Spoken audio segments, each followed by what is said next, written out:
अगर आप भी स्टेट क्या है और स्टेट के बारे में जानना चाह रहे हैं, संपूर्ण जानकारी कि आखिर स्टेट क्या है, कौन कौन कर सकते हैं आवेदन, इसमें पात्रता, योग्यता और आयु सीमा क्या है, इसमें परीक्षा का पैटर्न और सिलेबस के बारे में जानना चाह रहे हैं, इसकी आप तैयारी कैसे करेंगे, बेस्ट टिप्स क्या हो सकते हैं, यानी कि शिक्षक बनने का सपना स्टेट से होगा आपका साकार। तो आखिर क्या है स्टेट, पूरी जानकारी इस वीडियो के अंदर समझने जा रहे हैं। नमस्कार, मेरा नाम मिट्ठू है और आप मोटिवेटर मिट्ठू को देख रहे हैं। तो चलिए शुरुआत से चीज़ों को समझते हैं, ठीक ना। यानी कि स्टेट 2026 की संपूर्ण मार्गदर्शिका साथियों, यानी उच्च माध्यमिक शिक्षक बनने का स्वर्णिम मार्ग जो है वो स्टेट आपको तय करना होगा साथियों। यानी कि स्टेट परीक्षा पास करेंगे तो ही आप जो हैं वो टीचर बन सकते हैं। सीटेट भी बहुत सारे लोग जानना चाह रहे थे कि आखिर सीटेट क्या है, तो सीटेट पर हम वीडियो दे चुके हैं। अब स्टेट का, सीटेट का अगर नहीं देखे तो वो देख लीजिए, वो भी देखना जरूरी है। और सीटेट और स्टेट में क्या अंतर है ये भी हम आपको इस वीडियो में थोड़ा सा जानकारी बताएंगे।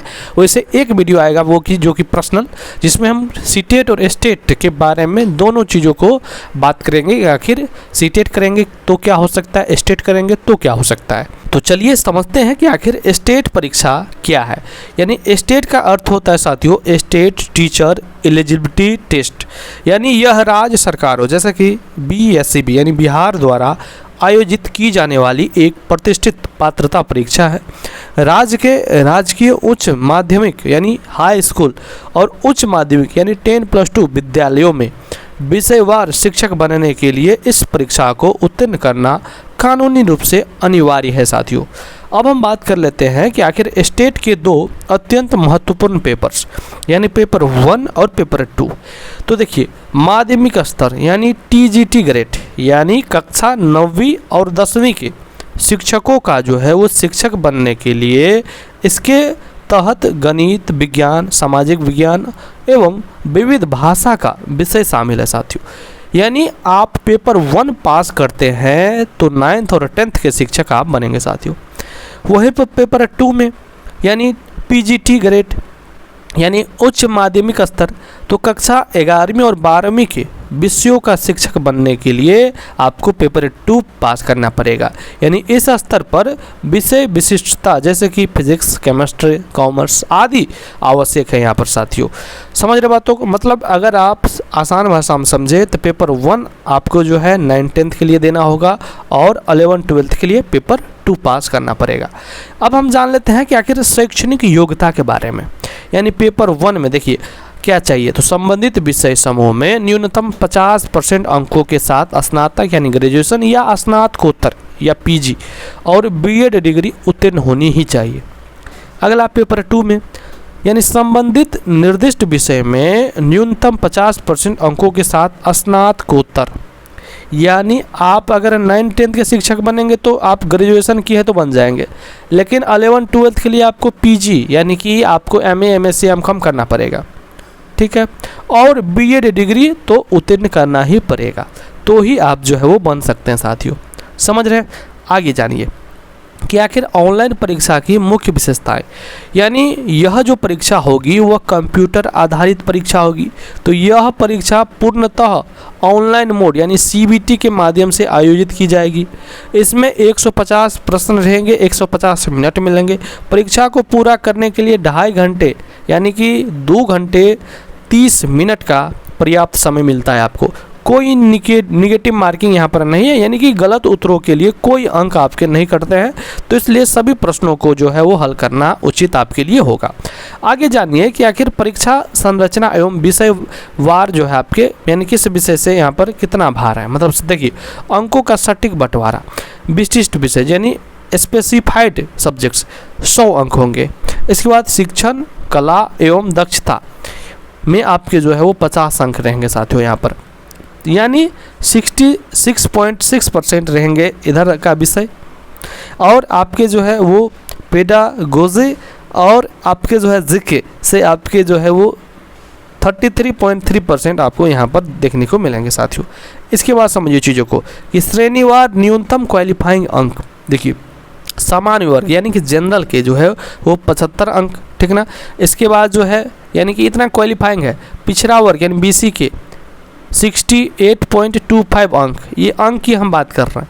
परसेंट यानी 50% इनके लिए, 45.5% इनके लिए, अत्यंत पिछड़ा EBC के लिए 42.5% यानी कि 63.75 अंक, और SC ST के लिए, दिव्यांग के लिए 40% यानी कि 60 अंक। तो यहाँ पर आप जैसे कि 68.25 है तो 69 होना चाहिए, ऐसा नहीं कि 68, ठीक ना। तो एक अंक ज़्यादा करके आपको कम से कम लाना है, न्यूनतम की बात, मतलब इतना कम से कम रहेंगे तब आप क्वालिफाई करेंगे, तो इससे ज़्यादा आपको लाना है। आगे समझिए चीज़ों को। देखिए, चुनौतियाँ और प्रमाण पत्र की वैधता, लाइफ यानी कि आपके जो है सर्टिफिकेट का लाइफ टाइम वैध है, मतलब एक बार पास करिए आप सब दिन इसका यूज कर पाएंगे। इसके बाद अनंत संभावनाएं हैं, जैसे कि असीमित प्रयास, यानी आप अपने प्राप्तांक को बेहतर बताने के लिए या बनाने के लिए हेतु आप जितनी बार चाहे उतनी बार परीक्षा में बैठ सकते हैं। मान लीजिए एक बार आपका जो है 80 आया तो आप चाहते हैं हमको 90 आना चाहिए, तो फिर बैठ जाइए, फिर 90 कर लीजिए। समझ रहे बातों को, मतलब आप जितना बार बैठना चाहे उतना बार आप एग्ज़ाम दे सकते हैं, पास आए क्वालिफाई। फिर भी एक बार पास सदा पास, मतलब अब परीक्षा के बार बार रिक्वालीफाई करने का झंझट हमेशा के लिए समाप्त कर दिया गया। मतलब एक बार आप पास कर लेते हैं ना, तो आप नहीं चाहिएगा तो कोई दिक्कत नहीं, उसी से आपका काम हो जाएगा। समझ रहे, तो ये होता है। आगे जानिए, इसमें सर्टिफिकेट भी मिलते हैं, यानी स्टेट प्रमाण पत्र उत्तीर्ण होने के लाभ। आप जो है BPSC TRE पात्रता यानी कि बिहार शिक्षक बहाली BPSC TRE माध्यमिक एवं उच्च माध्यमिक परीक्षाओं में बैठने के लिए इकलौती चाबी है ये, यानी इसके बिना आप बैठ ही नहीं सकते हैं, ये जान लीजिए। सम्मानजनक वेतन, यानी राजकीय हाई स्कूल 9, 10 एवं इंटर कॉलेज 11, 12 में राजपत्रिता, सम्मानजनक अस्थायी नौकरी का अवसर। प्राइवेट स्कूलों में मांग, यानी राज्य के शीर्ष प्राइवेट स्कूल में अब जो है वो उच्च माध्यमिक स्तर के अध्यापकों के लिए स्टेट पास को जो है वो अनिवार्य प्राथमिकता दे रहे हैं। तो अगर आप स्टेट पास रहेंगे तो बढ़िया रहेगा आपके लिए। आगे जानिए कि स्टेट बनाम स्टेट मुख्य अंतर ताले का। तो देखिए, स्तर लेवल, जैसे कि कक्षा 1 से 8 तक प्राथमिक या उच्च प्राथमिक की अगर हम बात करें तो इसमें जो है कक्षा 9वीं से 12वीं तक जो है वो माध्यमिक और उच्च माध्यमिक है, ठीक ना। मतलब स्टेट में स्टेट और स्टेट का अंतर जानिए, मतलब क्षेत्र जानिए। यानी कि अगर आप बात करिएगा स्टेट की तो पूरे भारत के केंद्रीय विद्यालयों में, जैसे कि KVS NVS हेतु आप मतलब यहाँ पर स्टेट से जा सकते हैं, और स्टेट से मुख्यतः संबंधित गृह राज्य सरकार के विद्यालयों हेतु, जैसे कि ये बिहार के है तो आप केवल बिहार में, और इसमें हर एक जगह किसी राज्य में आप बन सकते हैं शिक्षक। इसके बाद केंद्रीय शिक्षक या राज्य शिक्षक यानी प्राइमरी इसमें, लेकिन इसमें राजकीय हाई स्कूल व इंटर कॉलेज यानी TGT PGT में आप शिक्षक बन सकते हैं। तो ये होता है इनका अंतर। वैसे डिटेल्स में जानकारी हम आपको एक वीडियो में बता देंगे कि आखिर स्टेट और स्टेट में क्या क्या अंतर हैं, ठीक ना। आगे जानिए कि सफलता का कोई शॉर्टकट नहीं होता साथियों, तो यह केवल कड़े परिश्रम, सही रणनीति और खुद पर अटूट विश्वास का परिणाम है। तो आपके अंदर का शिक्षक राष्ट्र निर्माण करता है, तो ज़रूर शिक्षक बनिए, मेहनत करते रहिए और आपका जॉब ज़रूर होगा। बस हम इतना ही कहेंगे साथियों कि आपके मन में किसी तरह का डाउट्स हो, क्वेश्चन हो तो ज़रूर पूछिएगा कमेंट्स में, हम आपको रिप्लाई देंगे। हो सकता है हम वीडियो बना दें अगर टॉपिक वाला अगर रहा आपका जो है वो मतलब कि कमेंट्स, तो ठीक ना। आपके मन में किसी तरह का डाउट्स हो अपने सभी मित्रों दोस्तों में ज़रूर शेयर करिए, ठीक ना। और टेलीग्राम से जुड़ जाइए, लिंक डिस्क्रिप्शन में, हर एक अपडेट्स वहाँ पर देखने को मिलते रहेंगे। चैनल पर नए हैं सब्सक्राइब कर दीजिएगा, क्योंकि आगे भी और बेहतर कंटेंट हम आपको देंगे। स्टेट के रिगार्डिंग क्लासेज भी हम बहुत जल्द लाने जा रहे हैं।